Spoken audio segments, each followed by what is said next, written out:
Hey, Kevin here, top 100 financial advisor, two-time author, one-time bestseller, and we are here to talk about the stock market. I'm excited that you're here, so make sure you go ahead and hit the share button. Yesterday, you guys asked about ADT, what my thoughts on that stock, and you also asked me about Chegg and my thoughts on that as well. So I want to give you my thoughts on both of those and discuss what I see and what I think about Disney as well. They announced earnings today, I believe, and there are some thoughts around that as well. So again, this is all from what I see in my experience as a top 100 financial advisor and a two-time author.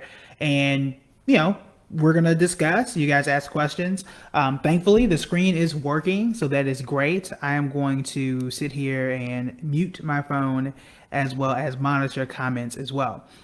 So again, got any questions, feel free to ask those. In the background, you have buildingbread.com/real estate for the Millennials Next Door Real Estate Investing Summit, which I already know is going to be incredible. You've got Andre, you've got the Key Resource, and several others who do incredibly well in the real estate market, but not just like actual properties. There are other things you can do, including real estate investment trust, which are one of my favorites. They pay some of the highest dividends and they tend to do very well. We've talked about some of my favorite REITs in the past. Right now I own 3, but Andre is one of my favorite people to talk about REITs.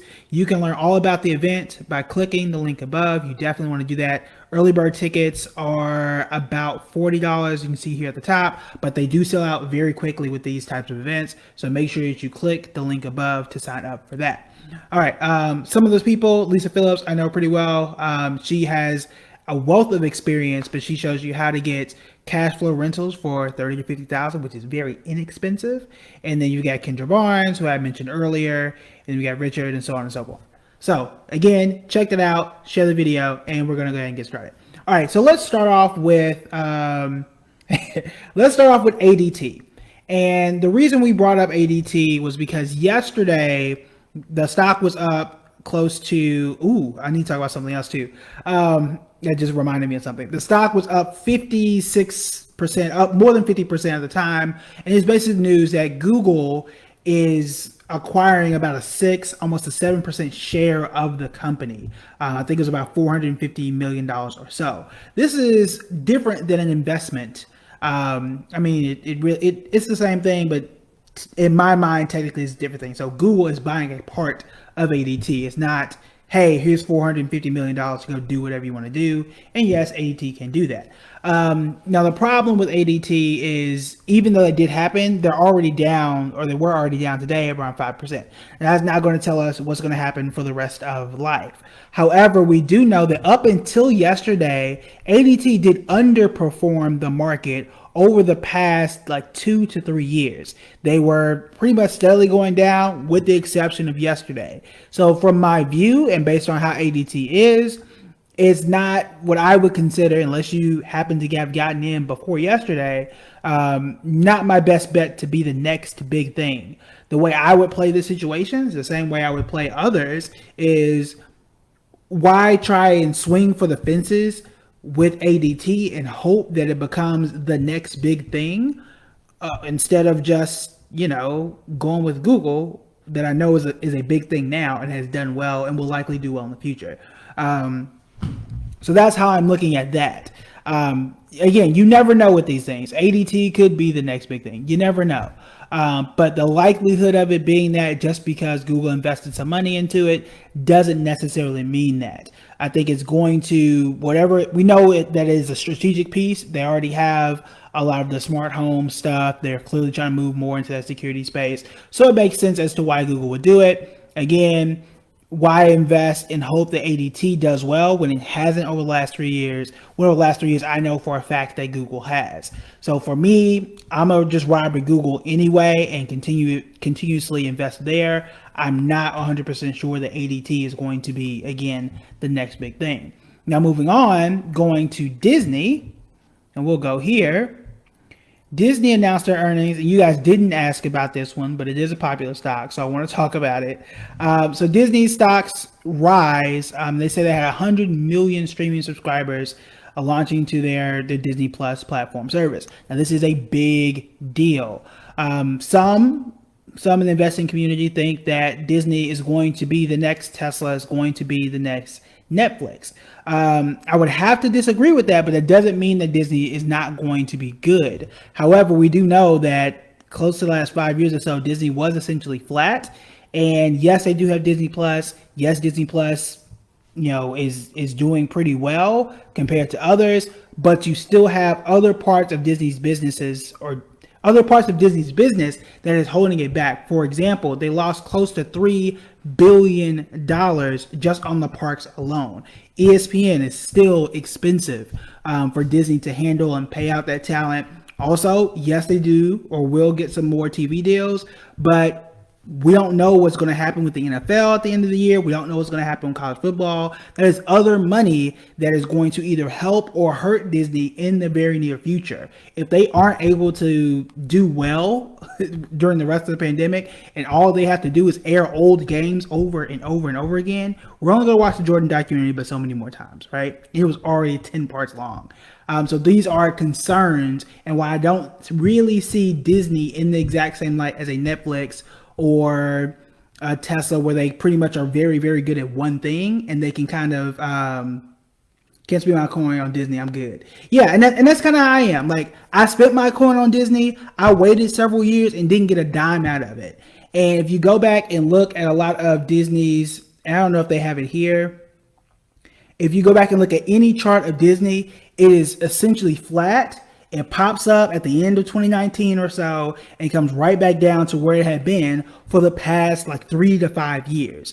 And a lot of that was because of ABC. A lot of that was because of ESPN. It's very expensive to keep all of that stuff. Yes, they bought Marvel. Yes, they've done well for, the movies and Star Wars and things of that nature. But that is also going to help you and hurt you, because now they have to release Mulan via Disney Plus. They didn't get to release their big Marvel movie this year. They had to push that back, and we'll see if it goes into theaters or it now goes to Disney Plus exclusively. For example, Mulan, I think they said earlier in this article, it's going to be $23.99 for me to watch one movie and stream it. I'm not paying for that. And there may be people who will, but no, you're not going to give me a pay for a movie I already saw that I thought was good in a cartoon version and have me pay even more to watch a live version of it and probably be disappointed. The answer is no. So we will see what Disney is going to do. I think that is more innovative for them to do, to release them straight to Disney Plus and see how that goes. But it is still a long road to go, and we'll see if these billion-dollar releases they had for the Marvel movies is going to be the exact same, and at what limit are people willing to pay for that type of movie ticket? Because I ain't paying $23 for one person. I just ain't doing it. Now, could I have several people at home watching it? Okay, yeah, you could argue that, but you're just not going to get $23 off of me when I'm already paying for the service. And we'll see if those two things are separate or if it's an addition. We'll see. So you can see here at the bottom, Disney still has a long way to go to catch up to Netflix. However, the case here is Disney pretty much got this within the last 12 months or so, or less than 12 months, I think. And they do, yes, own a portion of Hulu, and they do have ESPN Plus. Netflix has been around for like 10 years. Disney Plus is close to half of that, looks like. And it ain't been that long. So that is a good sign for Disney. The only other thing is we don't see their expenses here, and we don't know how much of this revenue that you see here is all of Disney's expenses and things. So you want to kind of balance that out and say, yes, you got 60, almost 100 million people subscribed. That's great. But how much money are you losing on this park? How much money are you losing on ESPN, if you're losing at all? How much are you losing from not having sports on TV? All things you need to consider. So I don't think that Disney is going to be the next big thing. I think if anything, they will be solid. I would put them in like the Walmart category. I wouldn't even put them in the Costco category. Y'all in the Walmart category. It's solid. It's not bad to have, but I'm not really expecting it to do anything huge. All right, so those are those two. Those are those two. That was Disney. That was AT&T. ADT. I'm not a fan of AT&T at all. So now let's move to Chegg. So we talked about Chegg. You guys have brought it up. It has done incredibly well over the last, or actually since the pandemic. I mean, they had been doing well before, but once you hit like April, March, it literally takes off almost in a straight line. And actually, now that I can show you the screen, because I keep forgetting I can do that, we're going to actually do that. So let's go to Chegg here, CHGG, and I want to show you business-wise what the concern here is. And this should be, I actually can't see it because of my face is in the way. All right, so let's see. Let's let it load for a second. And here we go. So it was down today. I don't really see that as a big deal. But as you can see here. So first off, good sign. Last 2 years, it had done better than the overall stock market. That's good. The other good piece of what I like about Chegg is they were one of the few companies that have been able to what we call pivot. So they did one thing and they were well known for one thing. They realized that this is not going to be their bread and butter for the rest of their life, and they were able to go and change. For those that don't know, Chegg got me through college. This was the way to essentially rent a lot of your expensive textbooks. So instead of paying, $200, $300, $400 for a textbook, you could just rent it. You would get it, you'd read it, you send it back to Chegg. That's how they made their money. Recently, however, they started to move away from that, or not necessarily away from it, but they started to do other things, and now they have an online platform for schools and universities to use. This has done very well. It had done well before the pandemic, so that is a good sign for me that they were doing well before this whole thing started. As you can see right here in March, I mean, it just took off, just ridiculously took off. Now, will it continue that pace? Probably not, but it is still, I think this has a higher potential. The worst thing about Chegg that you need to know is at some point, unless they pivot again, which they very well could, unless they pivot again, they have a ceiling. And most people aren't really thinking about this. They are primarily for the college age, not only college, but like college, high school age group. That group tends to phase out. That's what you need to be concerned about there. So if you're in school for 4 or 5 years or whatever, those of us who've used Blackboard, once you graduate, you ain't using Blackboard no more. You're done with it. You're not clicking it. You're never using it again.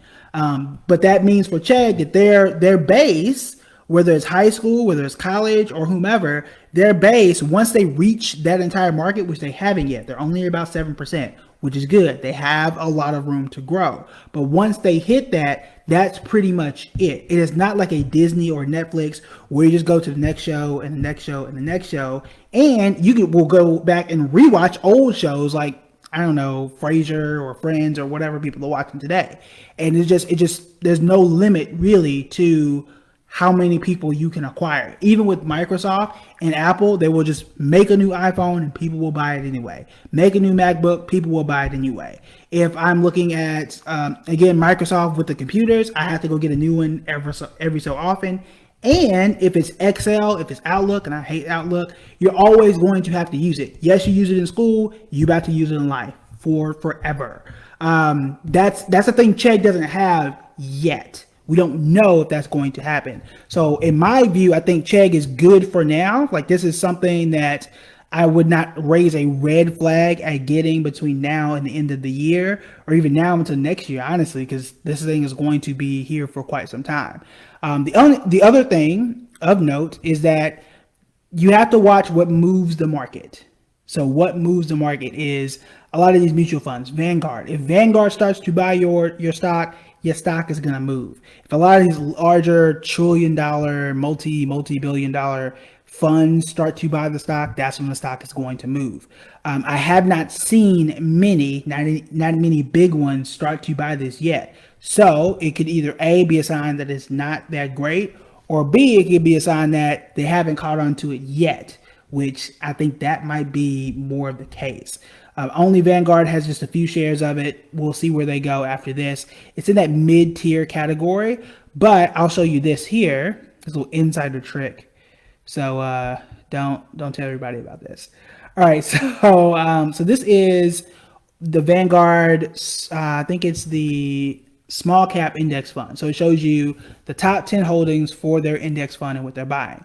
If you've noticed, Moderna, which is a stock that we have talked about in the past, has also taken off. One of the reasons it's taken off is because it's one of the top 10 in this particular fund. Once, like I said, once Vanguard starts buying it, they've got trillions and trillions of dollars. When they start buying it, stocks really move. It's also why you see DocuSign being one of the top stocks that people are buying right now. It's a reason why. It's not just these penny stocks, right? Like the small community groups on Facebook, friends, family, wolves on Wall Street.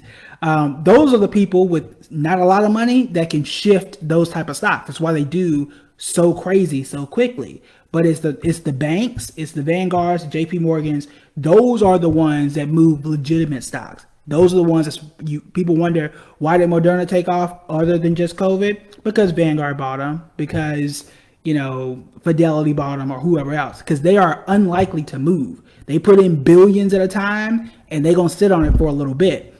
This is why Moderna and DocuSign are starting to do that. Chegg has not popped up on their radar yet for whatever reason, right? I don't know. So that's something you want to be aware of. So it can go either way. I don't work at Vanguard, so I can't tell you. It's either A, hadn't hit their radar yet, which is where I'm leaning, or B, it's just not as good as what we think it is. So I think Chegg, at least for the next year, I think it's pretty good. It had not hit my personal metric, and when it hits those bars, that's when I say go personally. But everybody ain't me, and that's fine. Everybody's got their own strokes for different folks, blah, blah, blah. I'm also, for some people, I'm a little more conservative. For some people, I'm a little too risky. So it really depends on who you ask. So for me, I do like Chegg. I am curious. My only concern really is what happens when and if they hit that ceiling where you've got the vast majority of college students and they always recycle. Like eventually they graduate. So you're never going to continuously grow beyond that unless they find some other way to pivot, which is something you can't predict, because 10 years ago when they were only doing books, nobody really thought that they would be, the next Blackboard or a company that provides complete online education and stuff like that. So you don't know. So of the three, if I had to pick a stock out of ADT, out of Disney, and out of Chegg, the one that's going to make me the most money between now and next August, man, I gotta go with Chegg. Out of those. You can make a case for all of them, but if I had to pick one, that's the one I'm going with between now and next August if I had to choose. But again, you guys know what I invest in. Y'all see me on public, and y'all see my watch list. So until those change, that's where I am. But if I had to pick out of these three, which are three that y'all chose, or two that y'all chose, one that I chose, that's how I would view it. All right, time for questions. What's your thought on Overstock? They have exploded since COVID. I am familiar with Overstock. It's, from my vantage point, because I used to see the ads on the subway, it's kind of like an Amazon. I need to look into the stock because I don't know much about it. I think, like Amazon and Shopify, Overstock is in the same category and probably exploded for the exact same reason. I don't know how they're competing with Amazon. I don't know anything about Overstock other than the fact that it is a red O in the ads. That's literally the only thing I know. So that's one I would have to look into. Sky Taffy. Oh, that's a person. He gives his thoughts on Chegg whenever you have time. Okay, cool. I think VTI has been pretty solid and steady. Absolutely. So VTI is what I call like your bread and butter. For those that don't know, VTI is a Vanguard Total Stock Market ETF. It is your cornerstone. It should be, for most people, it should be your cornerstone, your bread and butter. I do a lot of investing and do a lot of different things, but I would say probably somewhere between 70 and above % of my money is in investments like VTI, where it's mostly in the index, and this little bit of money is what I'm using to buy individual stocks. That little bit of money is what I'm doing when I'm trading options and kind of trying to do a little bit extra to get a little bit more. But the vast majority of us, and I say vast majority, I mean like 99% of us, anywhere between 95 and 99% of us should be investing in something that's like VTI, an index fund that has great history, that has low fees, and that if you mess up, you have something that can back you up. And VTI is one of those investments. I'm glad you brought that one up. All right, so I will take one or two more questions. Let me see if I can move this to, there we go.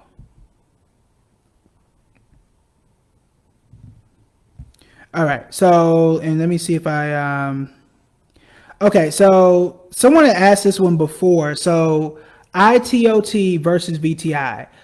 We had covered this one before. Maybe I'll do an entire video on it. Honestly, it don't make no difference. I think you need one of them. You do not need both of them. Again, both of them are tracking what is supposed to be the entire United States stock market. So they're supposed to track and invest in every stock in the US.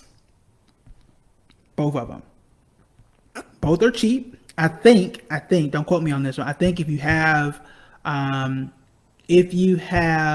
Fidelity, you might be able to get ITOT without any fees. Read the fine print there to see if that's the case. So if I have Fidelity, I'm probably going to do ITOT. If I got Vanguard, I'm probably going to do the VTI. Again, they do almost the exact, it's a fly or something. They do almost the exact same thing, and I will prove it to you here. Like if you were like really sitting down and sweating about which one of these should I choose, you're like arguing over a half a penny. Not a whole penny, a half a penny. So it's not worth the stress. Like flip a coin, pick which one. Pick the one that goes alphabetical order. Pick the one that's shortest. Like you're gonna get almost the exact same thing. All right, so let me move this in just a second, and I'll show you what this is and what it means. As soon as it wants to load, usually when we got a bunch of windows and things, which I always have windows, it tends to slow down. So let me close some of these and hope that helps just a bit. All right. So we got me back. Let's see if we can get our chart and move this down here and close this and close this. Also close this.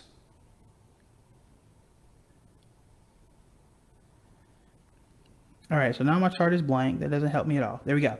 All right, so ITOT, we know it tracks pretty much the entire stock market. Now, what I am comparing it to is the S&P 500. There is essentially there's a 2% gap between the two. Why is that? Because the total stock market is all the stocks. The S&P 500 is just the 500 largest. So that's why there is a gap there. So don't be worried about that. That's the 500 largest companies do better than the rest of them out there. That's essentially what that is. All right, so we're going to take that off because that's not the question. The question was, should I choose ITOT or should I choose VTI, or what are my thoughts on that? So if you see here, S&P total stock market, total, all of them. If you see here, this is the Vanguard total stock market, all of them. I'm doing the exact same things here. I'm going to make this red, and they're going to be right next to each other because they do the exact same things. There you go.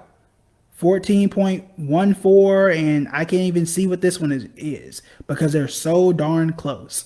Why are there differences?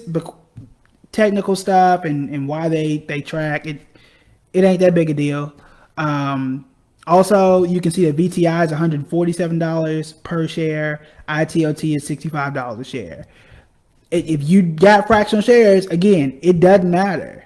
It really doesn't matter. If you only have $50 to invest, you get one or 65. It ain't no difference if you're getting a whole share ITOT or a half a share of VTI. It don't matter. You only need one. You don't want to get two of the exact same things because there is no real benefit in doing that. If one of them go down, they track the same thing, they're both going down.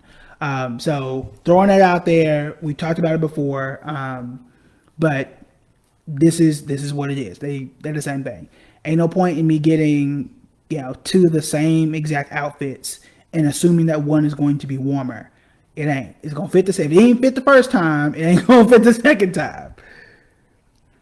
All right, so I think that's it for today. Again, make sure that you click the link above to sign up for the Real Estate Investing Summit. It is going to be a great event. All the events that Andre puts on are very good. Again, I've seen Andre in person. I've also seen Kendra, who is a key resource who talks about house hacking, which is one of my favorite ways to build wealth, is there as well. They're also very inexpensive for tickets. I think $40 was the cheapest. And you can get your real estate investing on, including doing things like this. So what I'm going to do right now, since we're talking about it, is do this EQIX. So this is one of my favorite REITs, and Andre is going to do an entire session on REITs. REITs are real estate investment trust. This is one of my favorites. If you follow me on public, you know that already. And I just want to show you how well it does versus the overall stock market, as you can see here. So Equinix, I believe they own some data centers too. And we'll see what it is whenever this starts to load. But my REIT is up close to 70 some odd %. Well, the stock market, I mean, it's up, but it's not doing nearly as well as what this REIT is. And it pays decent dividends, as most, not all, as most REITs do. So as you can see, my REIT here up, and this is real estate. This is how I can own real estate without having to really deal with it. So as you can see here, up 72% over the last 2 years versus just 14% of the overall stock market. Even with the dip when COVID hit, this one was still much, much higher than the overall stock market. All right, so that's just one of my REIT tips. Andre has plenty more. Plus you get about 7 or 8 other experts on top of that. So make sure you click the link above. Tickets do sell out very quickly. You got, I think, until like Friday or Saturday before they sell out altogether. So make sure you click that, and I will talk to y'all tomorrow. Thanks for coming out, and thanks for sharing. I'll see y'all later.